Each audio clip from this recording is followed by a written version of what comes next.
Bueno, ahí ya se van sumando varios.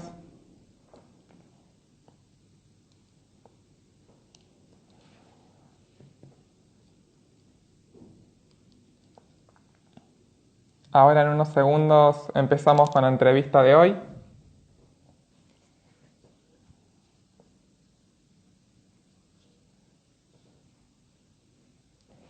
Buenas tardes, hoy empezamos con esta entrevista acá en este ciclo de Video Santa Fe. Hoy en un horario diferente porque vamos a hacer una conexión con Alemania, con Berlín. Allá son 5 horas más tarde, así que por eso decidimos adelantar el horario.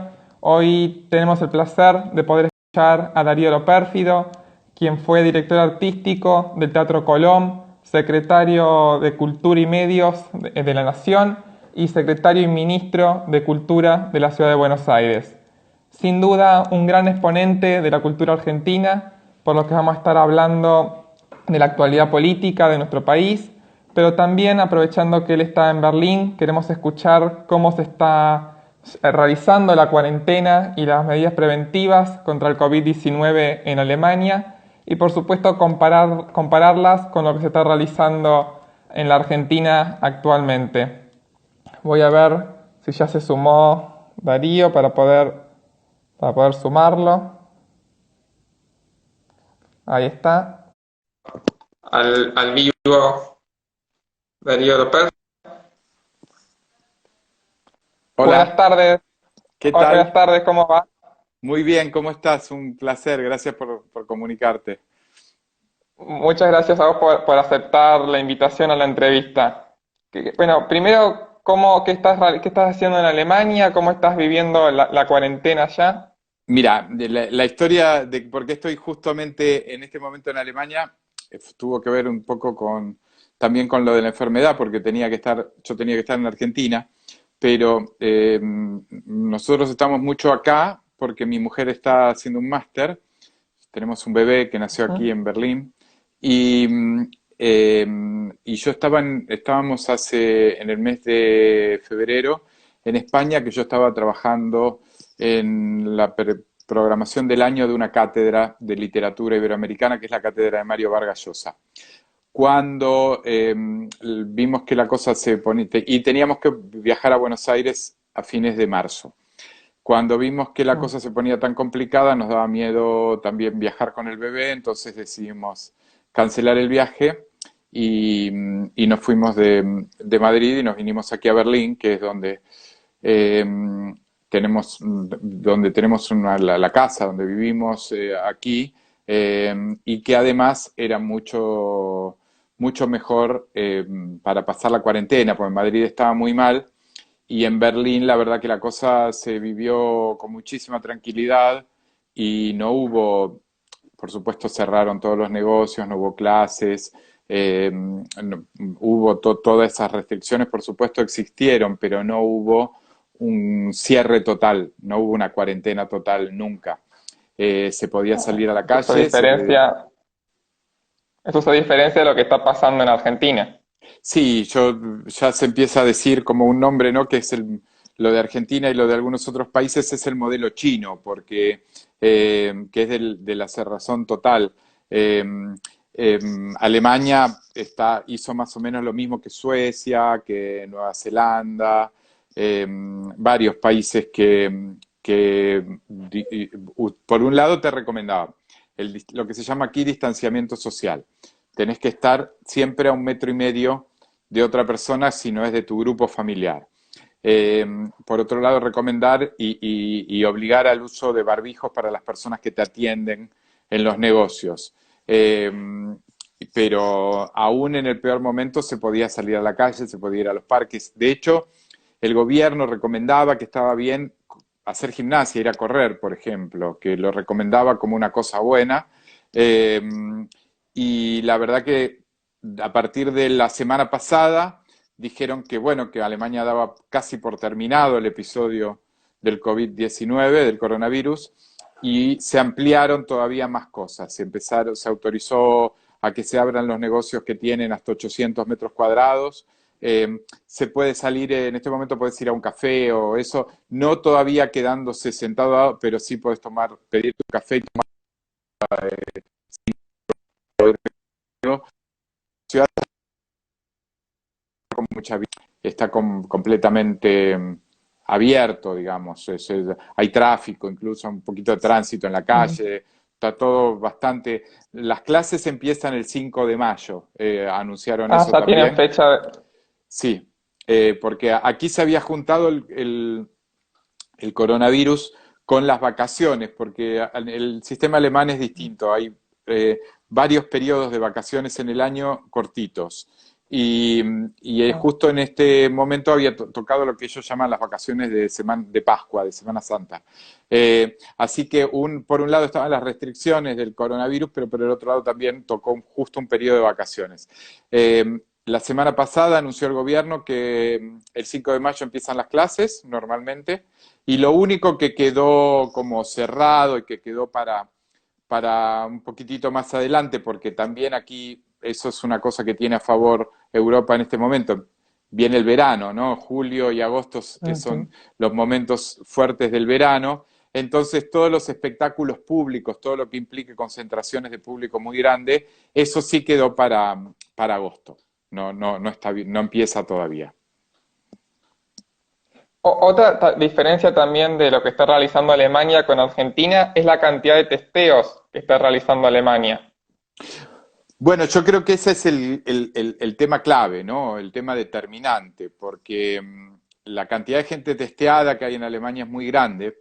El sistema no está centralizado, el sistema de testeos no está centralizado en una institución como en Argentina. Ujú. Aquí, si vos te sentís mal y tenés síntomas, te dicen vas al hospital y te hacen el test.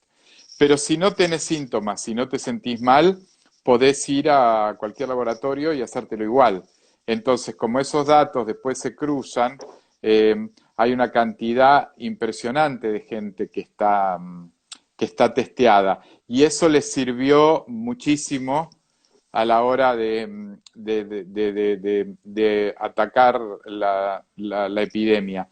Y también, bueno, hay una cosa muy interesante que te cuento, que si te interesa, que Ujú. si les interesa, que es eh, aquí en el año 2012, aquí hay un instituto que se llama Robert Koch. El Instituto Robert Koch es un instituto que fue el que fue dando todas las informaciones respecto al tema del coronavirus, un instituto de epidemiología y estas cosas, y es una autoridad sanitaria aquí en Alemania.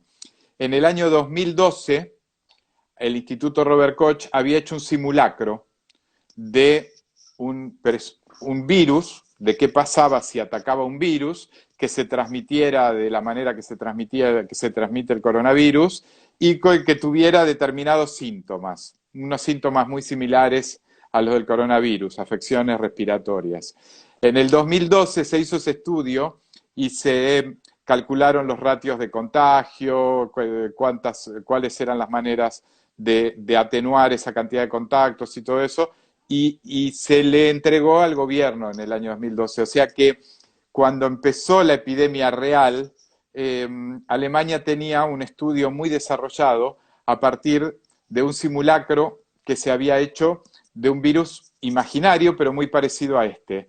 Y eso, digamos, el gobierno lo Ayuda. pudo usar mucho, tenía como todo el cálculo de posibles contagios y todo ya hecho, y eso se supo la semana pasada aquí en la prensa en Alemania, Mm. y realmente marca también, digamos, la importancia que le dio este país al Estado, al buen funcionamiento del Estado, a la previsión, a la investigación científica. Eh, Esas cosas para mí sirven. Yo estoy acá también estudiando los modelos de gestión alemanas, y realmente te da la pauta de lo que se logra cuando tenés una inversión buena en el sistema de salud pública y, y en la investigación científica. Es muy impresionante, la verdad.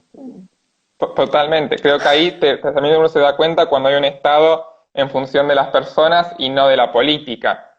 Digamos, Sí, porque coincido eso con también lo conecto con lo que está pasando ahora en la Argentina, que por supuesto la corrupción siempre es repudiable, pero en un momento de crisis como la que estamos viviendo, salió gracias a una investigación periodística los sobreprecios en el Ministerio de Desarrollo Social, sobreprecios en el PAMI, sobreprecios en el Ministerio de Seguridad. ¿Cómo ves esto en medio de esta pandemia? No, ese es tremendo, ¿no? Porque, porque por un lado, como decís, la corrupción es mala siempre, pero uno esperaría que en un momento de una epidemia, de un momento de una crisis sanitaria, eh, se tenga extremado cuidado en eso. Y a mí me parece atroz y yo creo que también lo que está pasando es que hay porciones importantes del Estado argentino que, que no están para dar servicio al ciudadano, que es el que paga impuestos, sino que están para beneficio de la política, decididamente. Entonces, esas áreas se reparten en función de la política, se reparten en función de las internas políticas, se reparten, es muy feo, pero en ciertos ámbitos se dice, se lo llaman en ámbitos de la política, se dice se reparten las cajas. Eh, Ujú. y entonces es un Estado que no funciona en beneficio de los ciudadanos siempre. Eh, Incluso el tamaño del Estado argentino, el tamaño, la cantidad de empleados y la cantidad de esto, no, y la plata que se gasta en el Estado argentino tampoco está bien distribuida. Si vos tenés en el Estado argentino una cantidad de gasto enorme en gasto político y después cuando vas a ver en La Matanza tenés, por ejemplo, 30 camas para 1 millón de terapia intensiva para 1,5 millones de habitantes, en un territorio, además La Matanza, desde que volvió la democracia, es gobernada por el mismo partido. O sea, que durante todos esos años gobernaron La Matanza del Partido Justicialista y no ha podido o no ha querido eh, dirigir el Estado, es importante. Yo considero que hay un montón de cosas que en el Estado se hacen que pueden servir en un momento u otro, pero hay algunas que son las claves. O sea, la salud, la seguridad, la educación y la justicia son las claves. O sea, en eso primero hay que resolver eso, porque eso es lo que hace a la vida y a la muerte de las personas. La seguridad, la salud, es lo que muchas veces teniendo un buen sistema de salud o teniendo un buen sistema de seguridad, muchas veces lo que hace que muchos ciudadanos se puedan salvar su vida. Entonces, Ujú. eso y la educación son las prioridades absolutas. El Estado argentino gasta dinero en un montón de cosas que en este momento no sirven para nada y, y sin embargo tiene un sistema, como estamos viendo, un sistema de salud muy endeble que no puede asegurar que se hagan test masivos. Nosotros no es, muchas veces dicen, cuando comentabas estas cosas te dicen Alemania es un país rico. No, nosotros hacemos mucho menos tests comparado con Chile también, comparado con Uruguay en proporción de habitantes también. Entonces no es un problema de compararnos de que nos estemos comparando con los ricos. Nos comparamos con nuestros vecinos y también estamos teniendo un manejo deficitario en lo que respecta al control de salud de la población. Coincido totalmente con lo que está diciendo. Claramente hay un problema de prioridades, ¿no? Porque recién hablábamos lo que está pasando en La Matanza con la poca cantidad de camas que hay para 2 millones de personas, pero por ejemplo, con el fin de mantener el relato de la aerolínea de bandera del 2008 ahora, Aerolíneas Argentinas nos costó 6.000 millones de dólares. Es decir, que el problema no es compararse o no con países ricos, sino es cómo se está distribuyendo las arcas del Estado. Exactamente. Y Aerolíneas Argentinas, como vos lo decís, es con 6.000 millones de dólares en los últimos años, la cantidad de equipamiento hospitalario y científico que se podría haber hecho es muchísimo. Y tiene muchas áreas. Yo enumeraba el otro día, es impresionante cuando uno mira el estado. Una fábrica de barcos que no fabrica barcos. Eh, Yacimientos carboníferos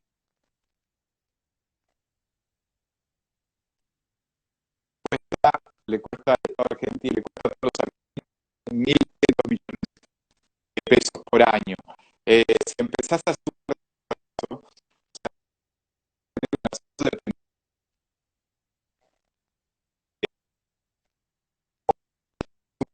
que administra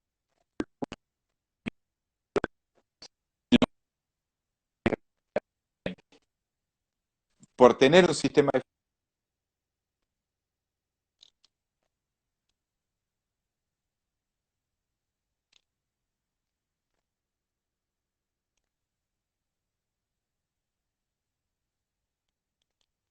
Ahí creo que se le fue la conexión a Darío.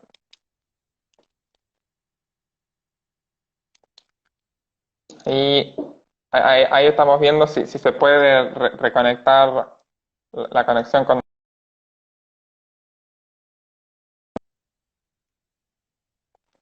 Ahí lo voy a volver a ver si podemos restablecer. Ahí está.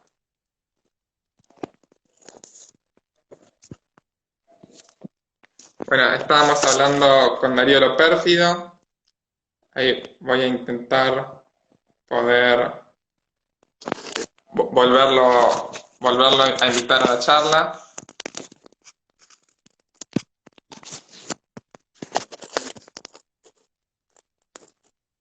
No sé por qué no me deja.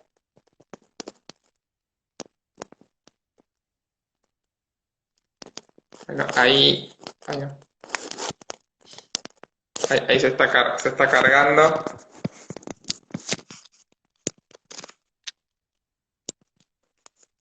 Bueno, estábamos hablando con Darío Lo Pérfido sobre cómo se manejaba en Alemania en comparación con la Argentina, los problemas de prioridades que hay muchas veces en nuestro estado, en el estado argentino.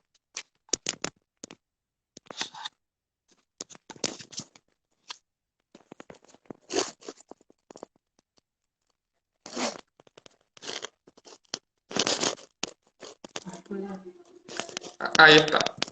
Ahí lo estoy de vuelta invitando a Darío Lo Pérfido.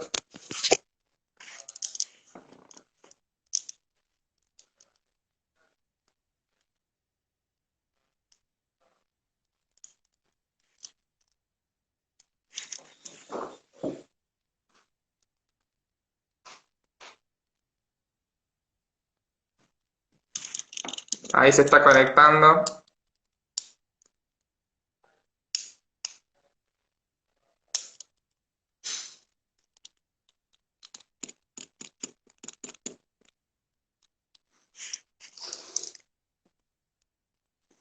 Bueno, ahí estoy leyendo algunos de los comentarios, dicen súper interesante la charla. Ahora que es un placer poder escucharlo a Darío Lo Pérfido.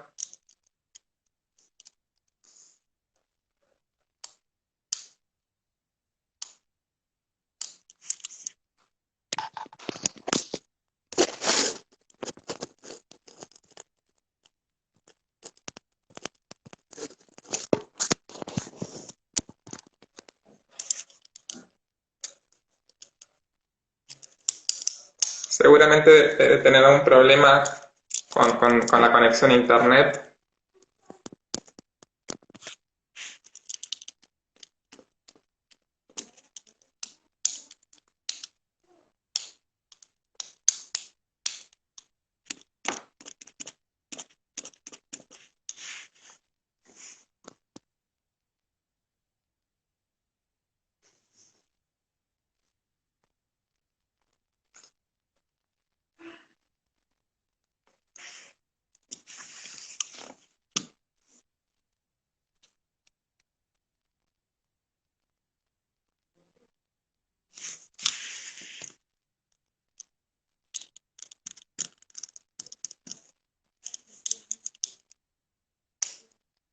Bueno, son cosas que pueden ocurrir. A ver, vuelvo a intentar otra vez.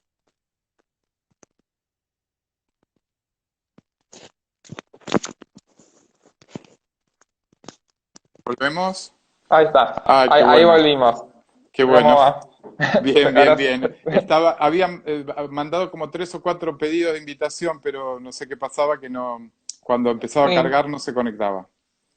sí, seguramente ha sido un problema de conexión de internet. Bueno, sí, ahí, bueno, no, lo que decía, estaba hablando era que independientemente de ese mal gasto del Estado, cuando tenés un servicio de salud deficitario y cuando no testeás la cantidad de gente que podés testear, tenés que hacer una cuarentena tan cerrada.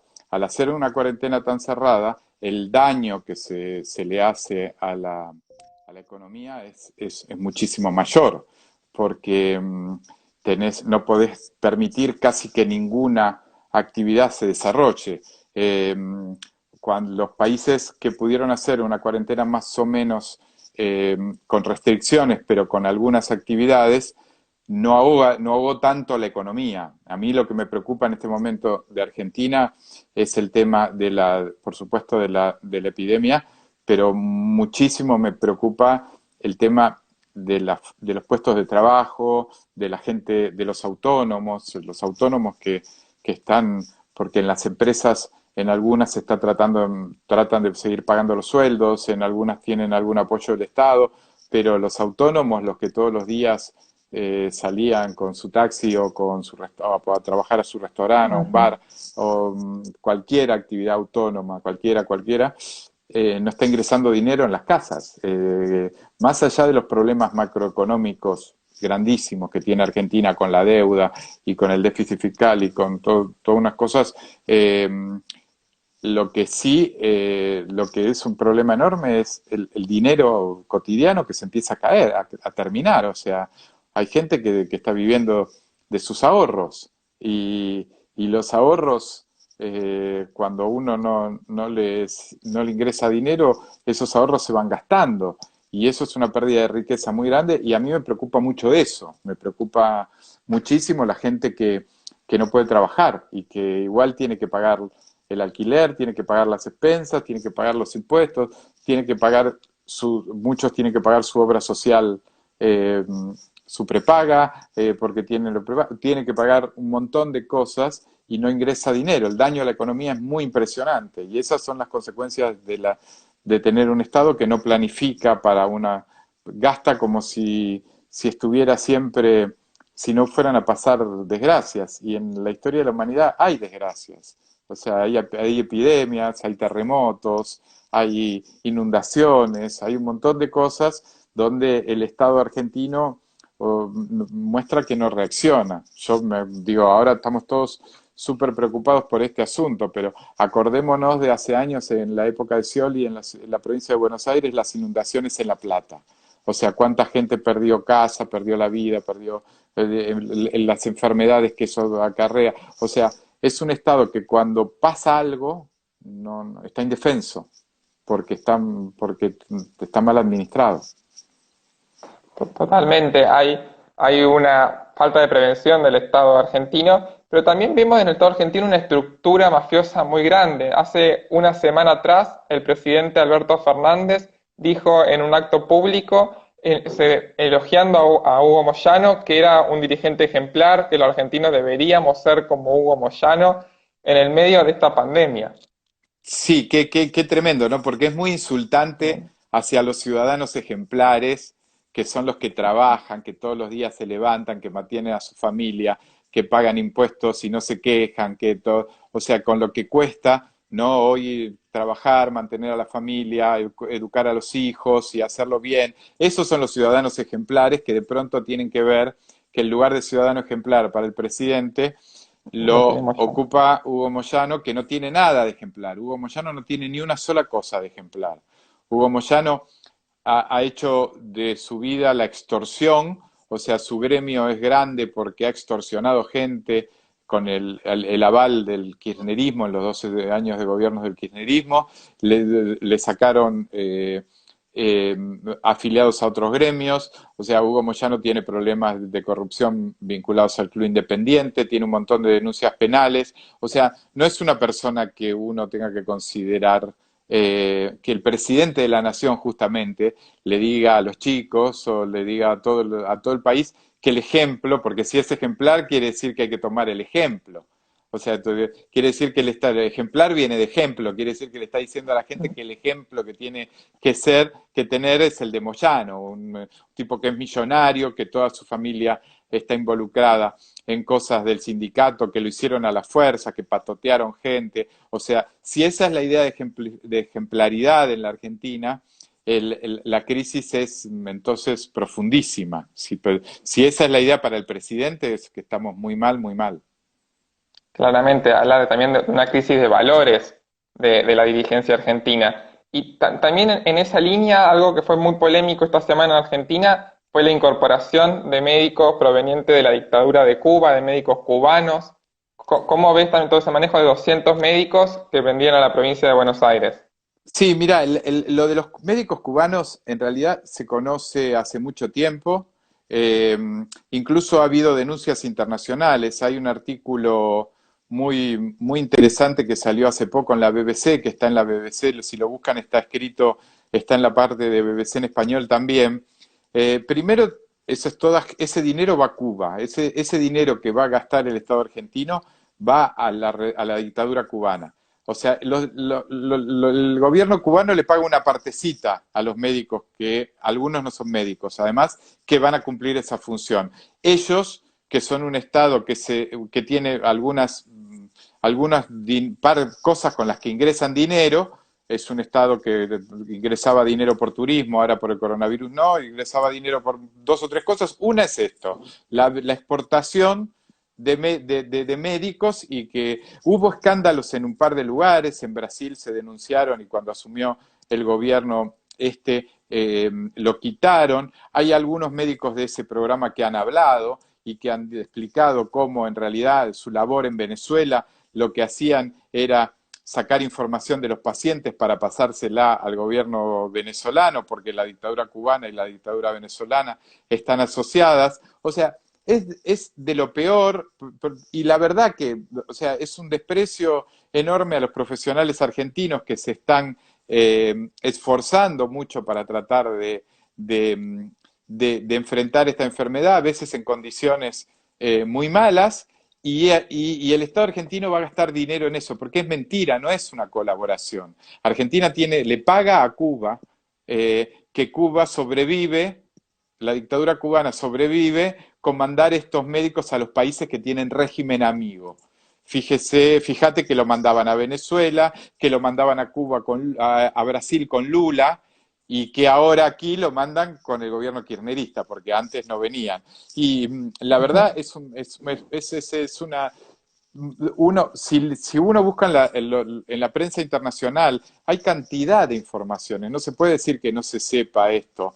Que por un lado cumplen funciones en algunos casos de espionaje a la ciudadanía, y por el otro lado también ellos son víctimas, los médicos estos, porque están en condiciones que son a veces condiciones casi de esclavitud, cuando además el dinero que el Estado que los contrata paga, no se los paga a ellos, se lo paga a su Estado, que se queda con el dinero y les da una parte a ellos ínfima. O sea, está mal por donde uno lo mire, ¿no? O sea, uno podría pedir la colaboración en este momento, si quisiera, a la colaboración de otros países, ¿no? De países que además no utilizan eso como un financiamiento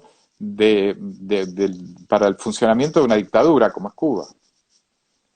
Recién leí en algunos de los comentarios que me iban dejando que una persona hablaba de la democracia y justo hace unos días vos escribiste una nota en Infobae, que a la que no la haya leído se la recomiendo porque es muy buena, un respirador para la democracia. Y quería preguntarte en qué lugar queda la democracia o la República Argentina cuando uno de los pilares de la República es la división de poderes, el poder judicial, el ejecutivo, el legislativo, y actualmente en la Argentina tenemos un poder judicial que sin ningún motivo cierto está de vacaciones, está de feria, el poder legislativo que por una decisión política está cerrado, digamos, no sesiona, y el país se está manejando por los decretos de necesidad de urgencia del presidente. Sí, mira, en este momento en el mundo, cuando por la crisis uno ve muy claramente cómo reaccionan los gobernantes, ¿no? Cuando en algunos países reaccionan para que la democracia funcione mejor, con márgenes de libertad muy grandes, y en otros estamos viendo Argentina, España, donde hay intromisiones a la libertad de expresión por parte del gobierno, en algunos casos muy graves, para el caso de Hungría, donde tiene casi clausurada todas las instituciones. Y en Argentina lo que vos describís es correcto. O sea, ¿qué motivo hay para que haya feria judicial? Uno puede entender que existiendo el mail, existiendo internet, existiendo las computadoras que tienen los expedientes, que se pueden cargar los expedientes ahí adentro, o sea, existiendo todo lo que existe, uno podría decir que el funcionamiento va a ser menor, pero tendría que funcionar. O sea, muchas cosas de la justicia podrían funcionar. Y lo del Congreso es insólito, porque lo que está en cuarentena es la población, no las instituciones. En todos lados funcionan los congresos. Es una barbaridad lo que está pasando, es descabellado lo que pasa en Argentina. Aprovechar para tener el Congreso cerrado, eh, cuando, o sea, los congresos están funcionando, algunos de manera presencial y otros de manera tecnológica, por este tipo de sistemas de videollamadas. O sea, incluso en España, que hasta la semana pasada había una interpelación, una de estas cosas que va el ministro de Sanidad al Congreso y había un buen grupo de diputados y, le preguntaban cosas y le cuestionaban y le decían. Yo te podría decir un ejemplo, digamos, tonto, pero que en el caso, si hay vocación y dicen, si quieren que estén los 200 y pico de diputados, pónganlos a sesionar en el Teatro Colón, por ejemplo, que tiene 2.800 ubicaciones. Entonces todos podrían estar a una distancia correspondiente, a la distancia correspondiente uno de otro, pero nunca se clausuran las instituciones. Nunca, nunca, nunca. Lo del Teatro Colón lo digo como una broma, pero en serio. Y si no, lo que se puede hacer es hacer una mezcla de presencial con videollamada. O sea, todos los congresos están funcionando así. Estados Unidos acaba de anunciar hace poquito una ayuda multimillonaria del Estado americano para la lucha contra el coronavirus. ¿Quién lo votó? El Senado norteamericano, como corresponde. O sea, y el presidente dijo, en cuanto llegue el Senado, lo firmo para que se ponga en vigencia, pero no se le ocurre a alguien en Estados Unidos decir que una ayuda económica la va a mandar el presidente por sí mismo. Lo vota el Senado, es así. Estemos en cuarentena o no estemos en cuarentena. Yo creo que hay un aprovechamiento de la cuarentena, por eso también creo que muchos se sienten cómodos políticamente con la cuarentena, para violentar las instituciones. O sea, entonces, claro, ¿qué pasa? No hay sistema de control, no hay sistema. Y ahora, cuando tienen que hacer algo, como fue la vergonzosa liberación o enviarlo a casa de Vudú, o la vergonzosa el otro día de Ricardo Jaime, lo hacen.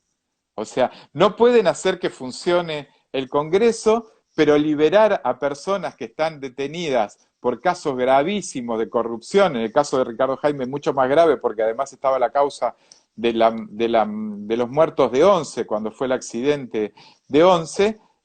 La Secretaría de Derechos Humanos de la Nación pide a la justicia que lo liberen y lo mandan a la casa. O sea, es increíble, es un Estado que no puede hacer que funcione el Congreso y puede hacer liberar, pero sí puede hacer liberar a gente que está presa por corrupción. Es muy, muy penoso, muy penoso. Realmente es inédito y como decías vos, no hay antecedentes en ninguno de los otros países del mundo. Claramente No, si existiera la voluntad política, el Congreso podría sesionar, pero me gustó eso que vos dijiste que la pandemia muchas veces sirve para ver cómo reaccionan los diferentes gobiernos. Y una de las reacciones que está, por lo menos está sonando con fuerza dentro del gobierno, es ya con la fuerte carga impositiva que tiene la Argentina, poner más impuestos a las grandes empresas que pueden ser el motor, uno de los principales motores para salir de la crisis. sí, justamente, claro, el presidente uruguayo, por ejemplo, dijo todo lo contrario, dijo, justamente lo que necesitamos son que las empresas estén muy fuertes para que a la salida de la crisis den empleo, produzcan y hagan que la economía vuelva a funcionar. Mirá, un caso, es lo mismo que estaba diciendo recién de los presos que están liberando. Es gobernar por ideología, no gobernar por lo que necesita el país. Ellos tienen una ideología muy marcada, quieren quedarse con un montón de cosas, se quieren quedar para siempre en el gobierno, como pasa siempre, y muchas veces ellos lo manifestaron cuando decía la actual vicepresidente, expresidente decía vamos por todo, ir por todo significa voy por las empresas, voy por el Estado, voy por todo. eh, y es muy peligroso, es muy peligroso. Yo no es que digo, toda la discusión tributaria que se quiera dar en la Argentina se puede dar. Yo creo que es un país que lo que tiene es un problema tributario, pero de exceso de impuestos. Lo que tendría que tener es menos impuestos, porque en la Argentina producir es muy difícil. Todo el que tiene una pequeña y mediana empresa sabe que está ahogado cuando tiene que trabajar para producir por las cantidad de gravámenes, impuestos, tasas, los costos laborales por los sindicatos. O sea, producir en Argentina es mucho más difícil que en cualquier lugar que en muchos lugares del mundo. Entonces, ahora, en este momento, lo que están hablando es de cargar más impuestos al sector, a los sectores que producen. Nosotros, Argentina, lo que necesita es que las empresas vuelvan a trabajar y contraten a mucha gente, porque si no, la desocupación se va a disparar y que en Argentina ya no soporta mucha más desocupación y no soporta mucha más pobre. Ya vemos lo que está pasando con la violencia, con la falta de seguridad, con el narcotráfico. Todo eso, el caldo de cultivo es la pobreza. O sea, y lo que la crisis económica argentina va a ser muy profunda después de esto. Si encima se hace un discurso antiempresa y pro Estado, bueno, el Estado ya está casi en quiebra. Entonces, mejor que los que produzcan riqueza sean el sector privado, porque si Argentina va a tener que vivir del Estado, hoy el Estado es la única posibilidad. El Estado argentino la única posibilidad que tiene es emitir plata, imprimir dinero. Y ya sabemos que eso, cómo está ligado después a las hiperinflaciones y no, es pan para hoy y hambre para mañana. Lo que crea riquezas en los países son el trabajo duradero y el trabajo estable. Cuando la gente sabe que va a tener, durante los próximos años va a tener trabajo, no que un día tiene trabajo y otro día depende del Estado. Eso conduce siempre a malas cosas.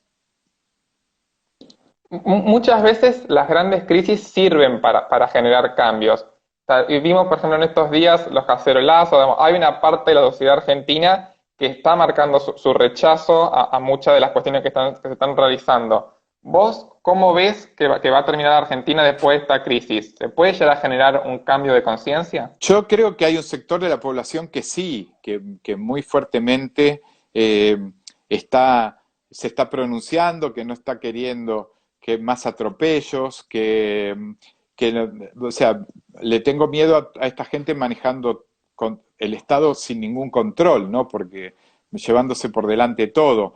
Pero yo confío mucho en la gente en Argentina. La gente cada vez que tuvo que salir y defender la democracia y la república y la libertad, lo hizo.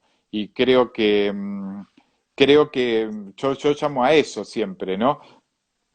No permitamos atropellos. Por supuesto, nosotros no somos violentos, nosotros defendemos la democracia, defendemos la república, seamos más democráticos, más republicanos, pero no permitamos ni los atropellos de la violencia política ni los atropellos del poder del Estado. No lo permitamos. O sea, cuando hay una sociedad decidida a no permitirlo, los regímenes más autoritarios han caído, han tenido que aflojar. Eh, entonces, la gente yo creo que yo confío mucho en ese sector de la población argentina que de manera inalterable pasan los años y todo sigue defendiendo la democracia, la libertad y las instituciones. Confío mucho en eso. Totalmente, coincido totalmente. Se necesita una sociedad que esté involucrada, una sociedad que no deje pasar y que no vea las cosas pasar por la esquina, sino que se involucre y forme parte de lo que está pasando. Pero Exacto, bueno, y después cada cual puede ser de la ideología que sea, ¿no? Cuando estamos todos del lado republicano, uno puede estar un poco más a la izquierda, otro puede estar un poco más a la derecha, uno puede ser, o sea, no importa después. Lo que importa es que el sector republicano sea el que gravite y el que se imponga. En los países que tienen todos partidos políticos que son republicanos no hay problema, porque lo que ujú. querés es ganar, pero porque te gusta más tu programa más que el otro. En Argentina no se trata de eso, se trata de defender las instituciones o que ataquen a las instituciones. Dentro de los que defendemos las instituciones tenemos que tener todos los matices del mundo, porque sabemos que estamos todos.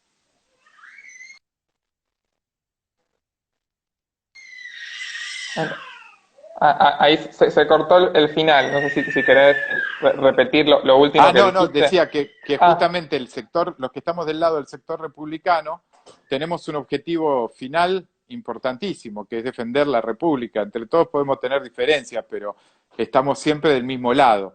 Y, y tenemos que ser más que los que no quieren. Vos fijate que lo que pasó en las últimas elecciones. O sea, esta gente se quiere llevar por delante a las instituciones y la verdad que las elecciones fueron casi un empate, si uno cuenta los que votaron en contra y los que votaron a favor de este gobierno. Eh, Desgraciadamente pasó que hubo fuerzas pequeñas, fuerzas políticas pequeñas que quitaron votos a Cambiemos, pero la diferencia fue, si uno compara, fueron 7 puntos y si uno ve los que sacaron los partidos pequeños es un empate. Entonces, no, no son más que nosotros, ¿no? Entonces tenemos que hacer valer todos los que somos. coincido totalmente, es muy importante la unidad de todos los argentinos que creemos en la República, que defendemos las instituciones. Pero bueno, no te queremos seguir robando más tiempo, así que No, bueno, muchísimas gracias por la entrevista. no, muchas gracias por llamar y a disposición siempre. Les mando un saludo grande y esperemos que todo esto termine y ya nos veamos, podamos hacer alguna vez un encuentro, pero personalmente por Santa Fe. Está bien. Bueno, muchísimas gracias, Darío. Bueno, un placer, gracias a vos. Chao, saludos Bueno, a todos. chao.